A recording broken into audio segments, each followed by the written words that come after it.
একটা ভীষণ আশ্চর্যজনক ফ্যাক্ট একটা মানে লক্ষ্য করলাম, মানে আমি লক্ষ্য করিনি সত্যি কথা বলতে, শুধু কন্টেন্ট বানানোর জন্য বলে দিলে তো হবে না যে মানুষ ভাবে তারা খুব ইন্টেলিজেন্ট ছেলেরা, না আমি অতটা ইন্টেলিজেন্ট না, এটা কাউকে শুনেছি আর কি।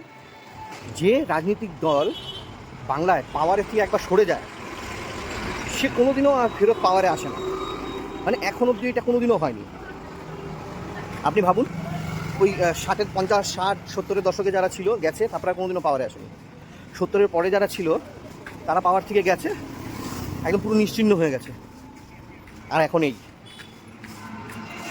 দেখুন। রাজনীতি ভালো খারাপের বিষয়ে আমি কিছু বলছি না, কিন্তু আমি জাস্ট এটা একটা ফ্যাক্ট বললাম আর কি। আপনাদের কি মত? হোয়াট ইজ দ্য মত of yours? Please tell me in comment box. বাকি প্লিজ ইলেকশন জিতেছো বলে কাউকে ঠেঙিয়ে দিও না। একটা কথা সবসময় মনে রাখবে, দ্য ঠাকুরস দিয়া ধনস দেখে মন্স, কায়দা নিতে কত খনস। ঠিক আছে, কোনো হামলা করো না কারোর উপরে, সাবধানে থেকো।